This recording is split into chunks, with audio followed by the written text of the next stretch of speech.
کیا آپ جانتے ہیں کہ بال کون تھا اور ایک پوری قوم اس کی عبادت کیوں کرنے لگی تھی؟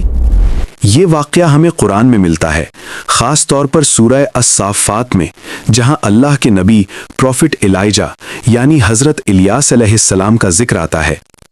بہت پرانے زمانے میں بنی اسرائیل کے ایک علاقے میں لوگ رہتے تھے جو شروع میں اللہ کو مانتے تھے، مگر وقت کے ساتھ ساتھ ان کے درمیان ایک گمراہ بادشاہ اور اس کے پجاریوں نے ایک بت کی عبادت کو عام کر دیا جس کا نام بال تھا۔ وہ لوگوں سے کہتے تھے کہ بال ہی بارش برساتا ہے، زمین سے فصلیں اگاتا ہے اور تمہاری مشکلات دور کرتا ہے، اس لیے اسی کے سامنے جھکو اور اسی سے دعا کرو۔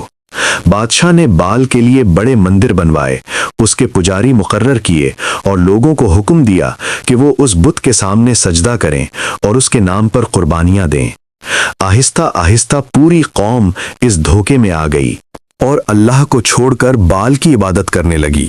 لوگ اس کے مندر میں جاتے، اس کے سامنے جھکتے، نظریں دیتے اور یقین رکھتے تھے کہ یہی ان کی زندگی کا سہارا ہے، حالانکہ وہ صرف ایک بے جان پتھر کا بت تھا۔ اسی وقت اللہ نے اپنی رحمت سے حضرت الیاس علیہ السلام کو ان لوگوں کی ہدایت کے لیے بھیجا۔ حضرت الیاس علیہ السلام نے اپنی قوم کو جمع کر کے کہا، کیا تم بال کو پکارتے ہو اور سب سے بہتر پیدا کرنے والے اللہ کو چھوڑ دیتے ہو؟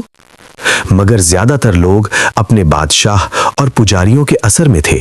انہوں نے نبی کی بات سننے کے بجائے ان کا مذاق اڑایا اور کہا کہ ہمارے باپ دادا بھی اسی بال کی عبادت کرتے آئے ہیں، اس لیے ہم اسے کبھی نہیں چھوڑیں گے۔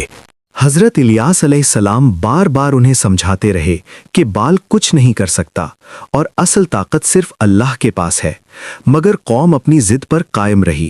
تب اللہ نے انہیں سمجھانے کے لیے پہلی نشانی ظاہر کی اور ان کے علاقے میں بارش رک گئی۔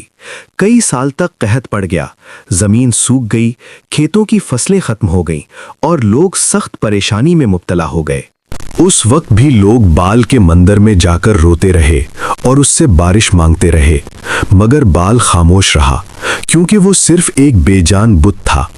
یہ دیکھ کر حضرت الیاس علیہ السلام نے لوگوں سے کہا کہ دیکھو، تم جسے خدا سمجھتے ہو وہ تمہاری کوئی مدد نہیں کر سکتا۔ پھر ایک دن فیصلہ کرنے کے لیے سب لوگ ایک جگہ جمع ہوئے تاکہ معلوم ہو جائے کہ سچا رب کون ہے۔ بال کے پجاریوں نے اپنے بت کے سامنے قربانی رکھی اور پورا دن چیختے رہے، دعائیں کرتے رہے اور اسے پکارتے رہے، مگر کچھ نہ ہوا۔